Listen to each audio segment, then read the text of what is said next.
Hello friends, love and other drugs ये 2010 की romantic movie आज मैं आपको एक्सप्लेन करने वाला हूँ। इस मूवी में हमारा मेन कैरेक्टर जेमी जो लव पर बिलीव नहीं करता, जब एक लड़की से वो मिलता है जिसका नाम होता है मैगी, उसके पैर में पड़ जाता है। मूवी की स्टोरी लाइन आपने बहुत बार सुनी होगी, पर इसका एजुकेशन बहुत ही अलग है। तो चलिए इस ब्यूटीफुल मूवी को एक्सप्लेन करना स्टार्ट करते हैं। मूवी स्टार्ट होती है और हमारा मेन कैरेक्टर जेमी हम देखते हैं। जेमी एक म्यूजिक स्टोर में काम करता है। अगर हम जेमी के कैरेक्टर के बारे में बात करें तो जेमी एक प्ले बॉय टाइप कैरेक्टर होता है। किसी भी लड़की से बहुत ही अच्छी तरीके से बात कर सकता है और उसके साथ सिर्फ इसे सोना ही होता है। इसके बात करने की टेक्निक ये इस सेलिंग में भी यूज करता है और बहुत सारी चीजें सेल कर देता है। ये जिस स्टोर में काम करता है तो उस स्टोर ओनर की एक गर्लफ्रेंड होती है जिससे बात करने लग जाता है। जेमी और ये एक दूसरे से बात करने लग जाते हैं और इन दोनों में इंस्टेंट अट्रैक्शन हो जाता है। ये डायरेक्टली स्टोर के पीछे जाकर एक दूसरे के साथ इंटीमेट हो जाते हैं। ये लड़की डर रही होती है क्योंकि उसका बॉयफ्रेंड यही है। तभी इसका मोबाइल ऑन हो जाता है और इसके बॉयफ्रेंड को कॉल लग जाता है। स्टोर ओनर यानी कि बॉयफ्रेंड ये सब सुनता है, बहुत ही गुस्सा हो जाता है, जेमी को मारता है और फिर उसे भगा देता है। जेमी को अब कुछ भी जॉब नहीं है। आज रात उसकी फैमिली डिनर होने वाला है। जेमी की फैमिली हम देखते हैं तो उसकी एक सिस्टर, उसका एक ब्रदर और उसके पेरेंट्स होते हैं। इसका छोटा भाई एक मिलीनियर है। उसका लक अच्छा था तो इसका आइडिया चल गया और एक मिलीनियर बन गया। इसकी सिस्टर भी डॉक्टर है, पर जेमी ने ही कुछ अच्छा अपनी लाइफ के साथ नहीं किया है। इनकी फैमिली एक टिपिकल डिसफंक्शनल फैमिली होती है जिनकी एक दूसरे से बनती नहीं। डिनर टेबल पर जब ये होते हैं तो जेमी को उसके जॉब के बारे में वो सब पूछते हैं। जेमी के ब्रदर को पता होता है कि जेमी का जॉब चला गया और उसका रीजन भी उसे पता होता है, तो इसकी वजह से वो हंसने लग जाता है। सब जेमी के लिए वरी करते हैं कि अब वो क्या करेगा। जेमी का ब्रदर कहता है कि वो ड्रग रिप्रेजेंटेटिव बन सकता है, यानी कि डॉक्टर को जाकर मेडिसिन के सैंपल देने वाले जो लोग होते हैं इन्हें मेडिकल रिप्रेजेंटेटिव्स कहते हैं। यही वो जेमी को बनने के लिए कह रहा होता है क्योंकि इस प्रोफेशन में बहुत सारे पैसे होते हैं। जेमी के ब्रदर का नाम होता है जॉश, तो जॉश अपने कनेक्शंस यूज कर जेमी को जॉब दिलवा देता है। एक फाइजर नाम की कंपनी में जेमी को इंटर्नशिप लग जाती है। यहाँ पर सेलिंग कैसे करनी है ये सब उसे सिखाया जाता है। जेमी इंटेलिजेंट होता है तो जल्दी जल्दी सब सीख जाता है। वह उसे सिखाने वाली उसकी बॉस होती है, इसके साथ भी वो इंटीमेट हो जाता है। जेमी जब उसके बॉस के साथ बेड पर होता है तो कुछ सोच रहा होता है। उसकी बॉस पूछती है कि तुम सोच क्या रहे हो।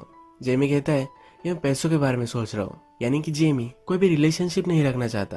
ये बहुत ही प्रैक्टिकल कैरेक्टर हम यहाँ देखते हैं। अब जेमी की इंटर्नशिप खत्म हो जाती है और उसके बॉस यानी कि ब्रूस के लिए काम करने वाला होता है। ये दोनों अलग अलग जगह जाकर डॉक्टर को सैंपल देने वाले होते हैं। उसका बॉस उसे गाड़ी में समझाता है कि तुम्हारा जो कोटा है यही सिर्फ इम्पोर्टेंट है, तुम्हें जल्द से जल्द तुम्हारा कोटा कंप्लीट करना है, यानी कि तुम्हें प्रमोशन मिल सके। उसके बॉस उसे बहुत सारे इंस्ट्रक्शन देता है। जेमी को डॉक्टर के पीछे हॉस्पिटल में जाना अलाउड नहीं है, तो जब डॉक्टर पार्किंग लॉट में ही होते हैं तभी उनके पीछे पीछे इसे भागना पड़ता है। एक सीन में हम देखते हैं कि जेमी और ब्रूस अपने ऑफिस में होते हैं। यहाँ पर बहुत ही ब्यूटीफुल लड़की उसे दिखती है।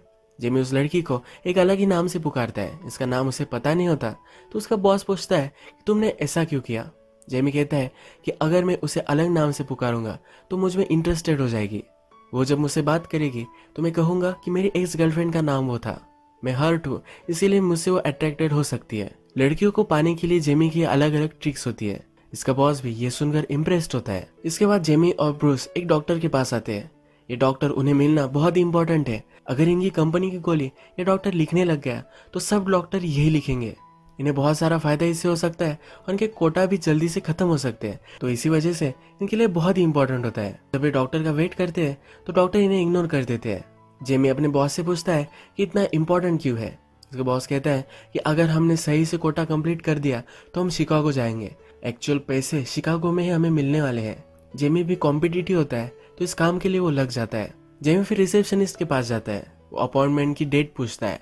ये 4 वीक बात होती है। जेमी कहता है कि तुम मुझे रेजिस्ट नहीं कर पाओगी। जब तक तुम हाँ नहीं कह देती तब तक मैं यही रुकूंगा। ये पूछती है कि तुम बोल क्या रहे हो। जेमी कहता है कि मुझे सैंपल छोड़कर जाने हैं, पर उस जगह छोड़ने हैं जहाँ पर डॉक्टर देख सके। जेमी औरतों के साथ अच्छे से बात कर सकता है और परसिस्टेंट होता है, तो रिसेप्शनिस्ट भी मान जाती है। इस हॉस्पिटल में और एक लड़की काम करती है जिसका नाम होता है सिंडी।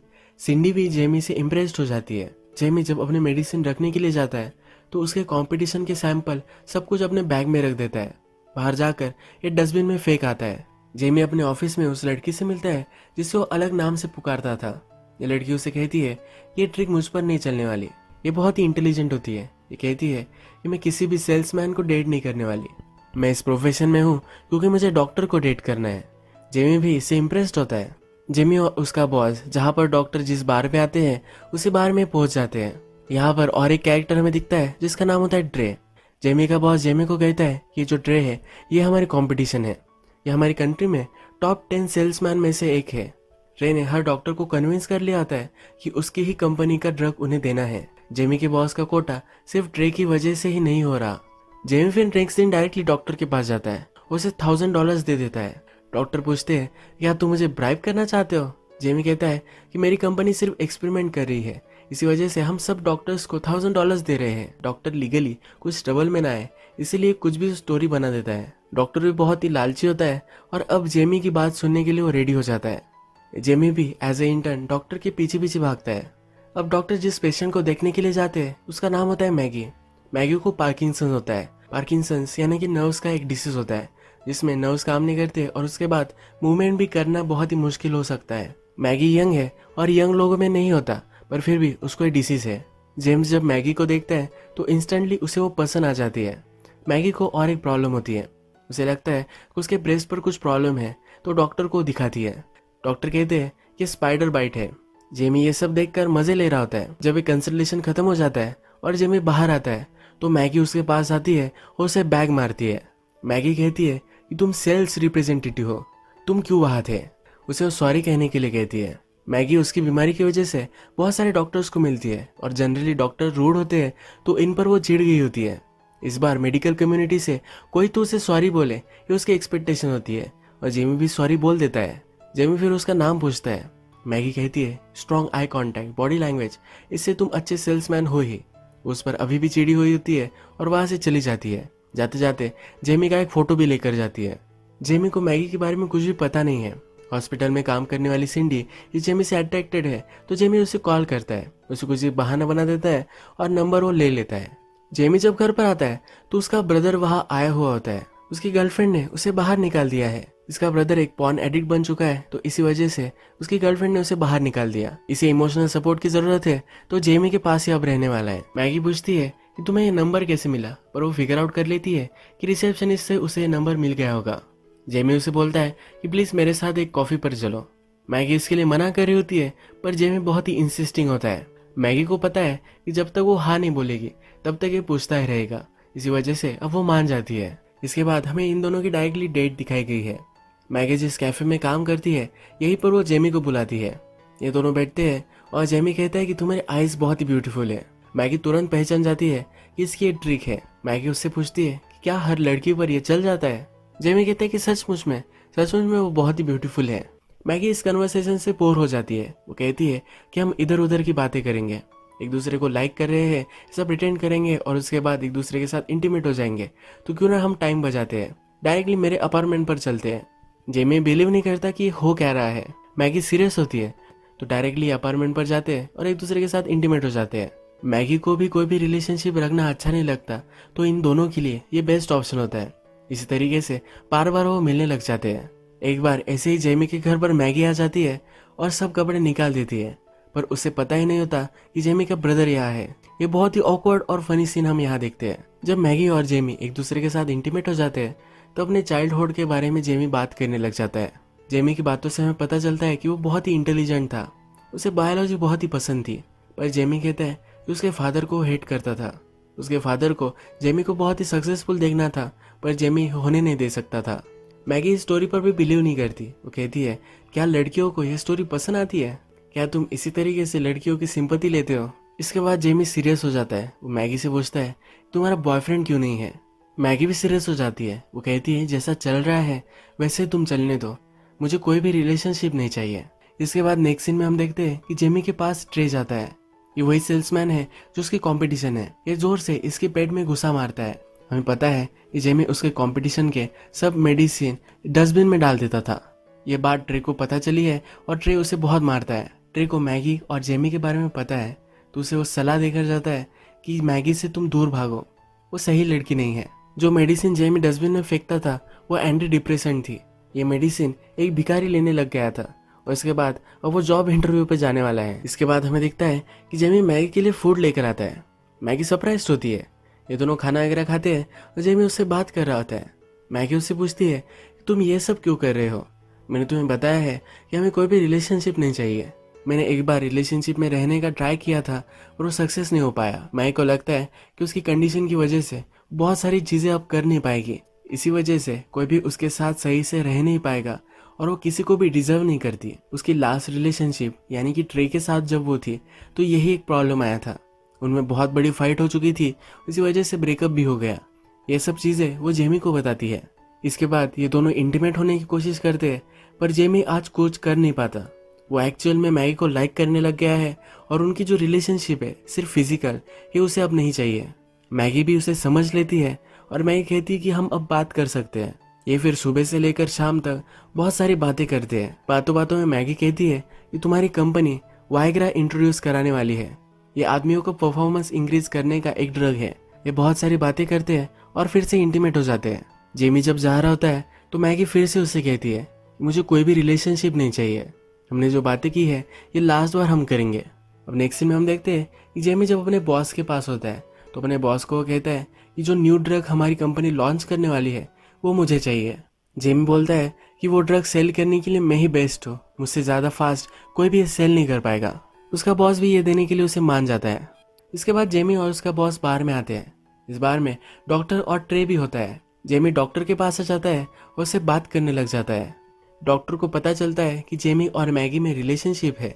डॉक्टर को मैगी के लिए बहुत ही बुरा लगता है। जेमी कहता है कि इसमें बुरा लगने जैसा क्या है, वो अच्छे से मेडिसिन वगैरह लेगी तो सही से वो जी सकती है। यहाँ पर ट्रे कहता है कि तुम्हें ऐसा लगता है, पर यह सब पॉसिबल नहीं है। जेमी और ट्रे इन दोनों में फाइट अभी होने वाली है, पर ट्रे वहां से निकल जाता है। यहाँ पर जो डॉक्टर है एक टर्की डॉक्टर होता है। डॉक्टर को गर्लफ्रेंड दिलवाने के लिए जेमी ने अगर हेल्प की तो डॉक्टर भी उसके मेडिसिन लिखने वाला होता है। जेमी इस पे एक्सपर्ट है तो डॉक्टर को हेल्प कर देता है। रात में जेमी फिर से मैगी को कॉल करता है, उसे वो बात करना चाहता है। मैगी पूछती है क्यों तुमने मुझे कॉल किया है। जेमी कहता है कि तुम्हारी आवाज़ मुझे बहुत ही पसंद है। मैगी को ये नहीं चाहिए तो फ़ोन रख देती है। जेमी का ब्रदर ये सब सुन रहा होता है। वो कहता है कि तुम्हें मना कर रही है, इसी वजह से तुम उसके साथ रिलेशनशिप चाहते हो। जेमी नेक्स्ट दिन मैगी के पास जाता है। वो कुछ ओल्ड लोगों को अलग हॉस्पिटल में लेकर जा रही होती है। वो 2 दिनों के लिए शहर से बाहर रहेगी और रात में भी लेट आएगी।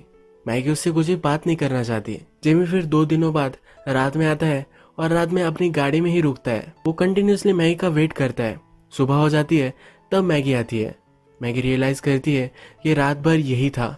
मैगी कहती है कि हम अगर रिलेशनशिप में जाएंगे तो हम अपने फ्रेंड्स को एक दूसरे से नहीं मिलवाएंगे। हम हमारी रिलेशनशिप को सीक्रेट रखेंगे क्योंकि इसके बाद लोग हर्ट हो जाते हैं। अगर तुमने कुछ गलत किया तो मैं कभी भी तुम्हारा मुंह नहीं देखूंगी। जेमी इन सब के लिए मान जाता है और एक दूसरे के साथ रहने लग जाते हैं। अब जेमी को न्यू मेडिसिन का अकाउंट भी मिल चुका है तो बहुत ही खुश होता है। बहुत अच्छे से सेल करता है और टॉप सेल्समैन ये भी बन जाता है। जेमी और मैगी की रिलेशनशिप भी बहुत ही ब्यूटीफुल चल रही होती है। बेडरूम में भी एक दूसरे को टेप करते हैं। एक दिन मैगी के साथ जेमी होता है और अपनी मदर से बात कर रहा होता है। अपनी मदर को कहता है कि 20,000 टैबलेट्स मैंने सोल्व कर दी है। मैगी को पता होता है कि सिर्फ 12,000 थी। तो फोन रख देने के बाद मैगी उससे पूछती है तुमने ऐसा क्यों कहा। जेमी कहता है कि मेरी मदर के सामने मुझे सिर्फ अच्छा साउंड करना था, इसीलिए मैं कर रहा था। मैगी पूछती है कि और क्या तुमने झूठ बोला है। मैगी जेमी को फिगर आउट कर लेती है। वो कहती है कि तुम कॉन्फिडेंट हो, तुम अपने गोल के लिए बहुत सारे काम करते हो, तुम स्मार्ट हो, तुम इंटेलिजेंट हो, पर फिर भी तुम्हें लगता है कि तुम ये सब डिजर्व नहीं करते। तुम कितने अच्छे हो ये तुम्हें खुद को नहीं पता है। वो जेमी को कॉन्फिडेंस दिलाती है कि वो एक अच्छा आदमी है। एक दिन जेमी पार्टी में जाता है। यहाँ बहुत सारी लड़कियाँ होती है, पर यहाँ वो रियलाइज करता है कि वो एक्चुअल में मैगी से प्यार करने लग गया है। वो रात में मैगी के पास आता है, उसे किस करता है, उससे वो बात करना चाहता है पर वो कर नहीं पाता। उसे सांस लेने में तकलीफ आ जाती है। मैगी भी उसके लिए डर जाती है। ये इसी पेन में उसे बोल देता है कि उसे बहुत प्यार करता है। मैगी भी उसे हक करती है। अब हम देखते हैं कि थोड़े दिन गुजर चुके हैं। मैगी का डिसीज और भी बढ़ने लग चुका है। उसके हाथ बीच बीच में थरथराने लगते हैं। वो सही से कुछ काम कर नहीं पाती। एक दिन उसके मेडिसिन सब खत्म हो जाते हैं। ये बहुत ही डिप्रेस महसूस करती है। रात में जब जेमी घर पर आता है तो मैगी कहती है मेरे साथ तुम क्यों रहना चाहते हो। क्या तुम्हें नॉर्मल गर्लफ्रेंड नहीं चाहिए जो तुम्हारे साथ कहीं जा सके, कुछ चीजें कर सके। मैगी को लगता है कि उसे डिसीज है, इसी वजह से जेमी उसके साथ रह रहा है। जेमी भी इस पर चिढ़ जाता है और वहां से निकल रहा होता है। तभी मैगी अपना ग्लास नीचे फेंक देती है।